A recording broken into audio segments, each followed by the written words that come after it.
What's up Bakas, it's your boy Nattylight and I'm back with another review video. I know it's been a while since I made a video about Shuumatsu No Valkyrie despite my promise to make them monthly. Unfortunately, things don't always go as planned. But I just got done reading chapter 56 and I said screw it, let's do a video. So without further ado, let's just jump right into things. So off the bat, this chapter was straight gas, definitely deserving of a chef's kiss. The chapter starts off with Ares completely embarrassing himself yet again, and I'm totally okay with that. I just find it absolutely hilarious that the god of war is so incompetent in a manga all about fighting. He's literally getting tossed around by a guy a quarter of his size.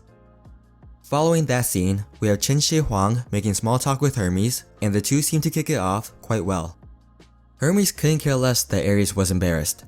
He was way more curious about the human anyways. He actually goes as far as to pour Qin a drink, which I thought was surprising. I really wonder what Hermes' future role in the story is going to be. I don't trust his devilish grin for a second, and I just know that he's bad news. Anyways, after their short interaction, Brunhilde barges into the room to tell Qin that he's up next.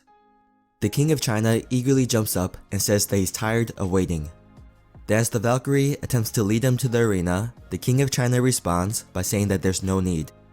He simply says that as king, the road is where he decides to lead.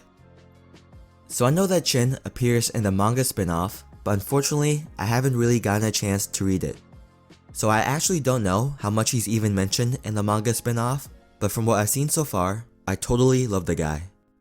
Gilgamesh has always been my favorite character from the Fate series, and Qin is definitely giving me big Gilgamesh vibes.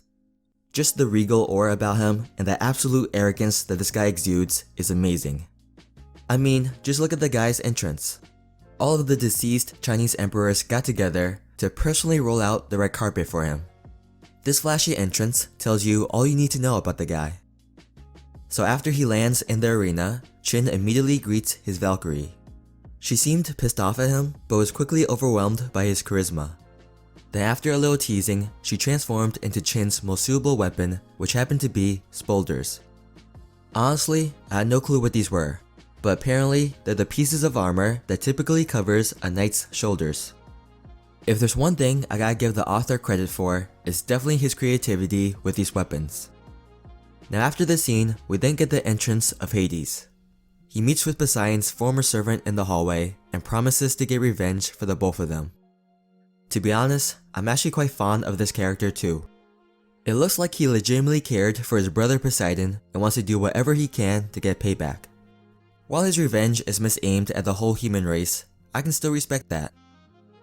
So I thought that this chapter would have ended here, but not only do we get the introduction of the characters, but we also dive straight into the action. Hades starts off full throttle and attempts to take his opponent's head off from the first strike. However, after a barrage of lethal attacks, Qin not only redirects Hades' thrust, but he was also able to somehow turn the power back of the god and send him flying across the arena. The chapter ends with Qin saying that there's only one true king, and that's him. Now I'm not entirely sure what Qin's powers are going to be. It's apparent that he has many forms and he'll switch between them as he wants to go between offense and defense. What each form will do specifically, I have no clue. But I do know that the move he just pulled off looks very similar to almost Nico style from King and Ashura.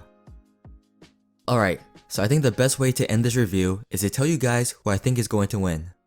I'm confidently siding with the King of China on this one. A majority of the characters cannot fathom the idea of humanity winning. So with the score being tied right now, I think it would be the perfect moment to give humanity the lead.